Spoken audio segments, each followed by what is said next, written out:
Hello friends, myself Rushda as you know better. और ये मेरा सेकंड लेक्चर है।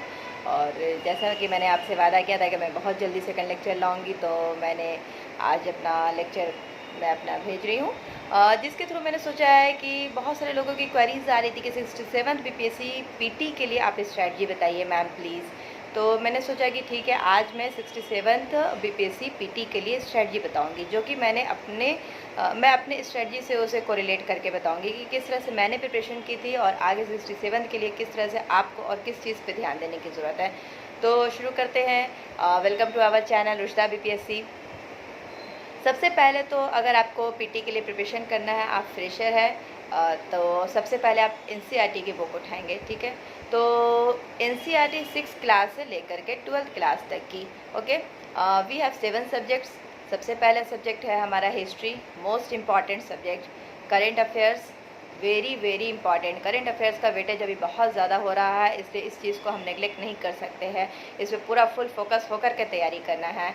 देन थर्ड सब्जेक्ट हमारा आता है साइंस। साइंस से भी काफ़ी क्वेश्चंस आते हैं, एटलीस्ट 20 to 25 क्वेश्चंस आते हैं। और फिर आता है हमारा फोर्थ ज्योग्राफी। ज्योग्राफी से भी क्वेश्चंस आते हैं। देन आता है हमारा इकनॉमिक्स। इकनॉमिक्स को हमें ज़्यादातर करंट इशू से रिलेट करके पढ़ना होगा, उस मैगज़ीन पे ज़्यादा फोकस करना होगा। देन आता है एक मैथ्स। मैथ्स में उसमें 10 क्वेश्चंस ही आते हैं, ज़्यादा नहीं आते हैं, लेकिन वो बेसिक 10th क्लास तक के लिए मतलब अगर आप 10th क्लास तक का अगर आप अच्छे से पढ़े हुए हैं, अच्छे से प्रैक्टिस करके गए हैं, तो वो क्वेश्चंस बन जाते हैं। तो 10 क्वेश्चंस होते हैं और 10th क्लास तक के ही आते हैं उसमें। तो ये हो गया। उसके बाद हमारा सब्जेक्ट आता है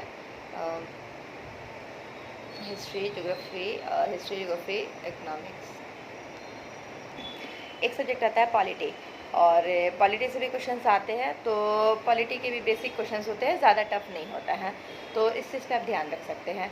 तो टोटल हमारे इतने सारे सब्जेक्ट्स हो गए जो मैंने बताया। तो सबसे पहले हम स्टार्ट करेंगे कि 6th क्लास जो ओल्ड एनसीईआरटी होती है, न्यू एनसीईआरटी नहीं, ओल्ड एनसीईआरटी पे ज़्यादा फोकस करना है। न्यू एनसीईआरटी पढ़ लीजिए, कोई दिक्कत नहीं है। ओल्ड एनसीईआरटी पे ज़्यादा फोकस करना है, उस चीज़ को अच्छे से पढ़ना है। उसके बाद एट द सेम टाइम आप न्यू एनसीईआरटी भी पढ़ लीजिए। तो ओल्ड एनसीईआरटी पॉलिटी की, इकनॉमिक्स की, हिस्ट्री की, ज्योग्राफी की, साइंस की, इतनी सारे सब्जेक्ट की आप 6th क्लास से लेकर 10th क्लास तक की पढ़िए। 11th-12th की आप को सारे सब्जेक्ट पढ़ने की ज़रूरत नहीं है। 11th-12th के लिए आप हिस्ट्री और ज्योग्राफी को पढ़ सकते हैं। तो ये सारे हो गए। इसके बाद एनसीईआरटी आपकी कंप्लीट हो जाने के बाद, एक बार में एनसीईआरटी कभी कंप्लीट नहीं होता। एनसीईआरटी एक बार कंप्लीट हो जाए, फिर उसे आप रिवीजन कीजिए, फिर रिवीजन कीजिए, उसे बार बार रिवाइज कीजिए मेनी टाइम्स। एक बार में कभी नहीं होता है वो। आपको लगेगा कि हो गया, लेकिन क्वेश्चन बनाने टाइम आपका कभी नहीं होगा। एनसीईआरटी कंप्लीट करने के बाद आप प्रीवियस ईयर्स क्वेश्चंस को लेकर के बैठिए, क्वेश्चंस को देखिए क्या क्या पूछा जा रहा है क्वेश्चंस। 10 साल का आप कोई भी एक पब्लिकेशन की आप बुकलेट ले सकते हैं, जैसे कि केबीसी नैनो हो गया, अरेहंत हो गया, तो एक कोई भी आप ले लीजिए।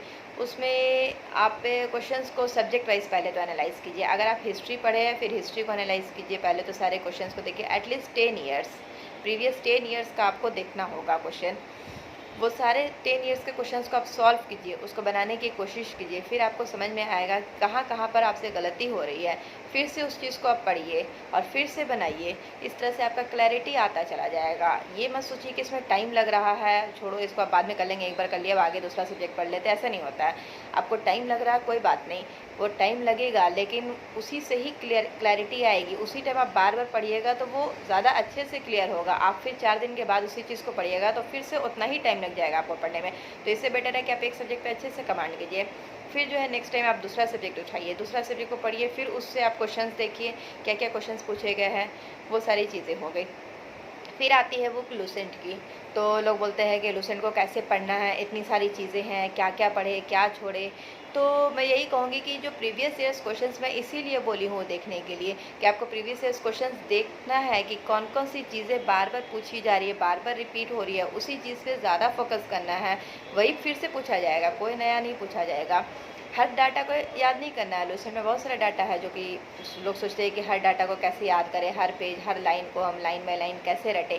लाइन बाय लाइन नहीं रटना है, आपको क्वेश्चन देखते हुए उसी को एनालाइज करते हुए, यही तो है एग्ज़ाम क्रैक करने का, ये कॉम्पिटिशन आखिर क्यों कहलाता है। इस चीज़ को एनालाइज करने की कैपेसिटी आपके अंदर होनी चाहिए। उसके बाद आप वो क्वेश्चंस को देख करके फिर आप उस चीज़ पे फोकस कीजिए। लूसेंट को उसी तरह से पढ़िए। फिर लूसेंट की एक ऑब्जेक्टिव बुक भी आती है, आप लूसेंट को जब पढ़िए उसके बाद उसकी ऑब्जेक्टिव बुक से भी आप क्वेश्चंस बनाइए, उससे भी क्वेश्चंस आप साथ साथ बनाते रहेंगे तो आपका बिल्कुल क्लियर हो जाएगा। कहीं पे कोई डाउट होने का सवाल ही नहीं उठता है कि हाँ एग्ज़ाम में क्वेश्चन गलती से गलत हो गया, जो लोग बोलते हैं सिली मिस्टेक हो गया। सिली मिस्टेक क्यों होता है? क्योंकि आप रिवीजन नहीं करते, उस चीज़ को बार बार रिवाइज कीजिएगा, कभी सिली मिस्टेक नहीं होगा। एक आध क्वेश्चन हो सकता है लेकिन उससे आपका कभी भी सिलेक्शन नहीं रुकेगा। ये हो गई बात। तो हिस्ट्री को फोकस, हाँ एक आता है बिहार स्पेशल। बिहार स्पेशल भी क्वेश्चन होते हैं, उसमें सारे सब्जेक्ट्स होते हैं बिहार स्पेशल में, चाहे वो हिस्ट्री हो, ज्योग्राफी हो, इकोनॉमिक्स हो, पॉलिटी हो, तो आपको बिहार स्पेशल पे फोकस करना होगा। तो बिहार स्पेशल के लिए मैंने जो बुक रिफ़र की थी वो था क्रॉन पब्लिकेशन। तो क्रॉन पब्लिकेशन की बुक मुझे काफ़ी अच्छी लगी थी, तो ऐसा नहीं है कि मैं उसका ऐड कर रही हूँ, लेकिन मैंने जो रिफ़र किया है, मैं जो पढ़ी हूँ, मैं उसी चीज़ का बताऊँगी। जो मैंने नहीं पढ़ा उस चीज़ का मैं नहीं बताऊँगी। तो आप क्रॉन पब्लिकेशन की बुक पढ़ सकते हैं, वो पीटी में, मेंस में, इंटरव्यू तक पूरा काम आएगा, अच्छा है। तो उस चीज़ पे आपको फोकस करना है, सबसे ज़्यादा उसमें हिस्ट्री पे फोकस करना है, क्योंकि हिस्ट्री से बहुत क्वेश्चंस आते हैं। हिस्ट्री आप जितना भी पढ़े एग्जाम में कुछ ना कुछ क्वेश्चंस गलत हो जाते हैं, तो इस चीज़ पे ध्यान ज़्यादा नहीं देना है, बस पढ़ते रहना है, रिवाइज करते रहना है, क्वेश्चंस गलत नहीं होंगे। फिर आती है बात, हाँ लोगों की बहुत सारी क्वेरीज, सबसे ज़्यादा लोगों को जो परेशानी आती है वो आती है कि मैथ्स कैसे पढ़े, मैथ्स का जो 10 क्वेश्चंस आते हैं वो कहाँ से हम बनाएं, उसे कैसे प्रैक्टिस करें। तो सबसे पहले तो वही same strategy, previous years questions को आप एकदम मूल मंत्र मान लीजिए कि प्रीवियस ईयर्स क्वेश्चंस को हमको एकदम पता होना चाहिए, टिप पर होना चाहिए मेरे की प्रीवियस ईयर्स क्वेश्चंस में क्या क्या पूछा गया है, क्या क्या और पूछ सकता है। तो पहले तो प्रीवियस ईयर्स क्वेश्चंस देख लीजिए, उसके बाद फिर आप जो है 10th क्लास तक की जो एनसीईआरटी होती है या फिर आर.एस. अग्रवाल की बुक, आर.एस. अग्रवाल की बुक बहुत अच्छी होती है, उस चीज़ को आप प्रैक्टिस कीजिए, उससे बनाइए। और एक कंपटीशन के लिए भी आर.एस. अग्रवाल की बुक आती है अच्छी सी, उससे आप प्रैक्टिस कर सकते हैं। जो चैप्टर, सारे चैप्टर्स नहीं पूछे जाते, बेसिक जो मैथ्स होता है, अरिथमेटिक हो गया, तो वो सब मतलब एडवांस मैथ्स उसमें नहीं पूछा जाता है। तो जो बेसिक मैथ्स है उस चीज़ पे प्रैक्टिस करना है, उस चीज़ को फोकस करना है। इसके बाद आता है पॉलिटी। तो पॉलिटी के लिए तो लक्ष्मीकांत ही पढ़ते हैं, हम लोग भी पढ़ते हैं, लक्ष्मीकांत पढ़ लीजिए, उसके बाद फिर लूसेंट पढ़ लीजिए तो हो जाता है। उसमें भी लक्ष्मीकांत पूरी मोटी बुक नहीं पढ़नी होती है बीपीएससी के लिए, उसमें भी सिलेक्टेड टॉपिक्स पढ़ना होता है, जो क्वेश्चन पूछे जा रहे हैं जिस टॉपिक से फ्रिक्वेंटली जिससे क्वेश्चन पूछे जा रहे हैं उस टॉपिक्स को पढ़ना है। जैसे कि हो गया गवर्नमेंट, प्रेसिडेंट, मैं टॉपिक्स आप लोगों को बताऊँगी आगे के वीडियोज़ में कि कौन कौन से टॉपिक्स पर ज़्यादा फोकस करना है। और फिर पॉलिटी के बाद आता है इकनॉमिक्स। तो इकनॉमिक्स मोस्टली करंट बेस्ड होता है। तो करंट बेस्ड में ये होगा कि आपको इंडिया का जो बजट है, सेंसस है, सर्वे है, वो सब सारे पे फोकस करना होगा। फिर जो मैगज़ीन आती है उसमें इकनॉमिक्स से रिलेटेड सब कुछ काफ़ी अच्छे से दिया होता है, उस चीज़ को आप एक साल का अच्छे से फोकस करें। 10 से 15 क्वेश्चन आते हैं, बहुत ज़्यादा नहीं आते, तो उतना क्वेश्चन बन जाएगा। अब सबसे जो मोस्ट इम्पॉर्टेंट है, जो लोगों को समझ में नहीं आती है, वो होता है करंट अफेयर्स। कि करंट अफेयर्स कहाँ से पढ़े, कब तक का पढ़े और कैसे पढ़े और क्या छोड़े, ठीक है। तो करंट अफेयर्स के लिए मैं बताना चाहूँगी, करंट अफेयर्स के लिए एक सोर्स नहीं है। करंट अफेयर्स का वेटेज बहुत ज़्यादा हो चुका है, हर एग्ज़ाम में डे बाय डे उसका वेटेज बढ़ता जा रहा है, और आगे हम कुछ कह नहीं सकते हैं। मे बी स्टैटिक जो सब्जेक्ट है, पॉलिटी हो, ज्योग्राफी हो, हिस्ट्री, हर चीज़ को वो करंट से रिलेट करके पूछ सकता है, तो इसका कुछ भी नहीं कहा जा सकता। इसलिए आपको करंट अफेयर्स पर काफ़ी फोकस करना होगा। तो उसमें आपको एक सोर्स नहीं रखना होगा, एक सोर्स से सारे क्वेश्चन नहीं बनेंगे। अगर आप सोचेंगे कि हम एक सोर्स से पढ़ ले और डायरेक्ट लाइन बाय लाइन पढ़ लिए और मेरे एग्ज़ाम में सारा क्वेश्चन बन जाए, ऐसा नहीं होता है। तो आपको 3-4 सोर्स से पढ़ना होगा। जैसे कि आपको डेली रूटीन में आपको अपने न्यूज़पेपर रीडिंग का हैबिट डालना होगा। न्यूज़पेपर में अगर आप हिंदी मीडियम से है तो आप या तो हिंदुस्तान या फिर प्रभात खबर को फॉलो कर सकते हैं, और अगर आप इंग्लिश मीडियम से है तो टाइम्स ऑफ इंडिया को आप फॉलो कर सकते हैं।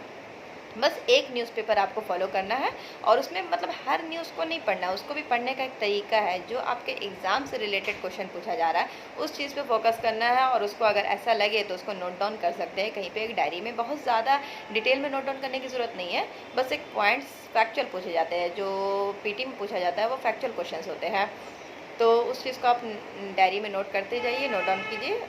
डेली का बस 1 पेज से 2 पेज से ज़्यादा नहीं होना चाहिए नोट डाउन। और फिर आप 1 या 1.5 घंटे के अंदर आपको न्यूज़पेपर कंप्लीट करना होगा, वो टारगेट आपको रखना होगा। इसके बाद फिर आता है सेकंड सोर्स मैगज़ीन। तो जब आप 1 महीना का न्यूज़पेपर कंप्लीट कर लेते हैं तो फिर उसी मंथ का आप साथ में मैगज़ीन लें।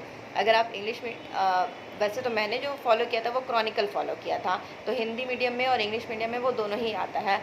तो और वैसे तो प्रतियोगिता दर्पण भी काफ़ी अच्छा है, मैंने देखा था, बट मैंने उसे बहुत ज़्यादा रेगुलर वे में उसे फॉलो नहीं किया था, इसलिए मैं ज़्यादा नहीं कहूँगी। जो मैंने फॉलो किया था मैं अपना बताऊँगी। तो मैंने क्रॉनिकल फॉलो किया था, तो क्रॉनिकल आप फॉलो कर सकते हैं उस चीज़ को, हिंदी में हो या इंग्लिश में हो। और जब न्यूज़पेपर कंप्लीट हो जाए फिर उसी टाइम पे आप 1 मंथ का, उसी मंथ का आप मैगज़ीन फॉलो कीजिए, उसको अच्छे से पढ़ लीजिए। उससे आपका क्या होगा कि जो भी आप न्यूज़पेपर में इस मंथ में आप पढ़े हैं वो मैगज़ीन में सारा चीज़ कवर हो जाता है। तो उससे क्या होगा कि आपका रिवीजन हो जाएगा वो, और दिमाग में वो फिट बैठ जाएगा, वो एग्ज़ाम तक काम आएगा, वो आप भूलिएगा नहीं, और उसको बार बार रिवीजन कीजिएगा, वो जल्दी हो जाएगा कवर। सेकंड सोर्स ये हो गया। थर्ड सोर्स आता है कि बिहार का भी करंट अफेयर्स पूछा जाता है, जो कि कहीं मैगज़ीन में या फिर ज़्यादा सोर्स नहीं होता है जिससे कि हमें आसानी से मिल सकें। तो हिंदी मीडियम वालों के लिए तो मिल जाता है वो, जो बिहार का करंट अफेयर्स होता है उसके लिए मार्केट में बहुत सारे मैगज़ीन्स या सोर्स इस तरह से अवेलेबल है, जो कि मैं तो फॉलो नहीं की थी क्योंकि मेरा इंग्लिश मीडियम था। तो इंग्लिश मीडियम में मुझे नहीं लगता है कि ज़्यादा अवेलेबल होता है। तो उसके लिए मैंने क्या किया था कि मैंने कुछ 2 या 3 यूट्यूब चैनल्स को फॉलो किया था, और जो मैं न्यूज़पेपर रीड कर रही थी और जो मैगज़ीन रीड कर रही थी, न्यूज़पेपर में जो लोकल न्यूज़पेपर होता है जैसे कि टाइम्स ऑफ इंडिया, उसमें लोकल न्यूज़ बिहार के जो भी न्यूज़ होते हैं वो उसमें होते हैं। तो उस चीज़ को अगर अच्छे से पढ़ा जाए तो वो एग्ज़ाम में वही क्वेश्चन आता है। तो और 2 से 3 यूट्यूब चैनल को मैंने फॉलो किया था, उससे मैंने नोट्स बना लिया था यूट्यूब चैनल को सुन करके, वो हिंदी में हो या इंग्लिश में हो, वो सुन करके समझ के आप अपने लैंग्वेज में उसको कन्वर्ट करके लिख सकते हैं। थोड़ा तो मेहनत करना पड़ेगा ना, बिना मेहनत के कुछ नहीं होता है। तो अगर सोचेंगे कि हमें हर चीज़ मिल जाए डायरेक्ट, ऐसा नहीं होता है। कोई भी एक पर्टिकुलर बुक नहीं होती है जिसे आप सोचेंगे कि हम शुरू से लास्ट तक पढ़े और मेरा एक एग्ज़ाम क्लियर हो। उसके लिए बहुत सारा सोर्स ले करके उसे इकट्ठा करके अपना सेल्फ नोट्स बनाना पड़ता है। हर चीज़ का नहीं, इतना टाइम नहीं होता कि हम हर चीज़ का सेल्फ नोट्स बनाएं, लेकिन जहाँ तक हो सके करंट अफेयर्स का तो बना लेना चाहिए। और बाकी स्टैटिक पोर्शन का आप बुक से पढ़ के अंडरलाइन करके आप कर सकते हैं। मेंस के लिए थोड़ा सा नोट्स की ज़रूरत होती है, तो मेंस के लिए आप पढ़ के अपना नोट्स बना सकते हैं। मेंस की स्ट्रेटजी मैं आगे बताऊँगी। तो ये हो गई करंट अफेयर्स की बात। अब करंट अफेयर्स में लोग तुरंत पूछेंगे कि मैम कौन सा यूट्यूब चैनल फॉलो करना है। तो यूट्यूब चैनल ये अपने अकॉर्डिंग इंसान चेक करता है कि किस में ऑथेंटिक लग रहा है, कौन सा ज़्यादा सही लग रहा है। तो एक यूट्यूब चैनल कुछ भी ऐसा नहीं होता है, तो आप 2 से 3 कोई भी यूट्यूब चैनल फॉलो कर सकते हैं, और उससे आप सेल्फ नोट्स बना लीजिए करंट अफेयर्स का पूरा 1 साल तक। हाँ, ये पूछते हैं ना कि कितने दिन का, मतलब प्रीवियस कितने दिनों का या कितने मंथ का हमें फॉलो करना होगा एग्ज़ाम से। तो जब एग्ज़ाम अगर आपका दिसंबर में है, दिसंबर 2021 में अगर आपका एग्ज़ाम होने वाला है 67 का, तो आप प्रीवियस 1 साल का, मतलब कि दिसंबर 2020 से लेकर के नवंबर 2021 तक का आपको पूरा करंट अफेयर्स अच्छे से पढ़ना होगा, अच्छे से फैक्चुअल चीज़ें याद करनी होगी, और इसी तरह से। और फिर आती है बात, बाकी तो मैंने सब बता ही दिया है। तो बुक्स भी मैंने बता ही दिया है कि जो एनसीईआरटी पढ़ना है, देन लूसेंट पढ़ना है, लूसेंट के ऑब्जेक्टिव बनाना है, और पॉलिटी के लिए लक्ष्मीकांत पढ़ना है, देन मैगज़ीन पढ़ना है। तो ये सब सारी चीज़ें आप पहले पढ़िए। और फिर ज्योग्राफ़ी के लिए, हाँ, ज्योग्राफ़ी के लिए भी आपको एनसीईआरटी काफ़ी यूज़फुल होगी। एनसीईआरटी में सफिशिएंट है, इतना से आपका जीएस कवर हो जाएगा। ऑप्शनल के लिए भले पढ़ना होता है, लेकिन अगर आप सिर्फ जीएस के लिए चाह रहे हैं तो एनसीईआरटी सफिशिएंट है। हाँ, एक और चीज़, ऑब्जेक्टिव प्रैक्टिस करने की जहाँ तक बात आती है कि लोग पूछते हैं कि क्वेश्चंस प्रैक्टिस कहाँ से करें। हम पढ़ तो लेते हैं, लेकिन प्रैक्टिस कैसे करना है, हम सही जा रहे हैं या नहीं। तो उसके लिए मैं बताऊंगी कि घटना चक्र की बुक आती है, सारे सब्जेक्ट की आती है, इंग्लिश में भी आती है, हिंदी में भी आती है। आप जिस लैंग्वेज में कंफर्टेबल है आप उस लैंग्वेज में फॉलो कर सकते हैं। वो हिस्ट्री की, ज्योग्राफी की, इकनॉमिक्स की, पॉलिटी की, साइंस की, सारे सब्जेक्ट की अलग अलग घटना चक्र की बुक आती है, जिसमें यूपीएससी से लेकर के सारे स्टेट पीसीएस में जो भी प्रीवियस ईयर्स में क्वेश्चंस पूछे गए हैं, सारे क्वेश्चंस का एक जगह कलेक्शन है। तो उससे आप प्रैक्टिस कर सकते हैं, जितना ज़्यादा हो सके प्रैक्टिस कीजिए। और टॉपिक सिलेक्ट करके पूरा बुक का फर्स्ट पेज से लेकर लास्ट पेज तक क्वेश्चन नहीं बनाना है, वैसे कभी नहीं होता है, स्मार्ट स्टडी करना है। तो आप टॉपिक्स देखिए, प्रीवियस ईयर्स क्वेश्चंस, वही सेम चीज़ मैं बार बार रिपीट कर रही हूँ। प्रीवियस ईयर्स क्वेश्चंस को हमेशा एकदम मूल मंत्र मान लीजिए कि जो है मेरा सिलेक्शन का मूल मंत्र यही है और इसी को देखना है और इसी के अकॉर्डिंग मुझे पढ़ाई करनी है। तो उसको देखिए, उसमें से टॉपिक्स नोट डाउन कीजिए कि किस किस टॉपिक से फ्रिक्वेंटली क्वेश्चंस पूछे जा रहे हैं। उस टॉपिक्स को एक जगह इकट्ठा कीजिए। हर सब्जेक्ट से आपको 15 से 20 टॉपिक ऐसे मिलेंगे जिससे क्वेश्चंस बार बार पूछे जाते हैं और उसी टॉपिक से आपको ज़्यादा फोकस करना है। और घटना चक्र से भी अगर आप क्वेश्चंस बनाने टाइम पे उस टॉपिक के जो क्वेश्चंस होंगे उसमें टॉपिक वाइज क्वेश्चंस होते हैं, तो उस टॉपिक से आप क्वेश्चंस पहले सारे बना लीजिए। फिर और एक्स्ट्रा टाइम मिल रहा है तो आप एक्स्ट्रा टॉपिक्स देख सकते हैं। तो ये रही बात प्रीलिम्स के लिए। तो आप लोग स्टार्ट कीजिए। All the best. और मेरे चैनल्स, अगर मेरे वीडियोस पसंद आ रहे हैं तो इसे लाइक कीजिए, सब्सक्राइब कीजिए, ताकि मैं आगे भी आपके लिए पूरी स्ट्रेटजी लाती जाऊं। और मैं चाहूँगी कि अगर आप लोगों का सपोर्ट रहा तो मैं आगे बहुत जल्दी वीडियोस लाऊंगी जिससे कि आप लोगों का प्रीलिम्स में काफ़ी फ़ायदा हो और आप लोग क्रैक कर सके। अभी मेरी ज्वाइनिंग नहीं हुई है तो अभी मैं फ्री हूँ, मैं जल्दी वीडियोस लाऊंगी और आप लोगों को जितना हो सके मैं हेल्प करना चाहूँगी, क्योंकि आप लोगों का अभी अच्छे रैंक के साथ एग्ज़ाम क्लियर हो जाए। PT then mains then interview, तीनों लेवल का मैं कराऊँगी तैयारी। एक सिर्फ प्रीलिम्स क्लियर करने से कुछ नहीं होता है, वो क्लियर करके बैठ जाते हैं लोग लेकिन फिर उनका कहीं से कुछ नहीं हो जाता। तो इसीलिए बेटर है कि आप तीनों लेवल की एक साथ तैयारी करें। तो okay, hope you are well. Okay, bye bye, take care.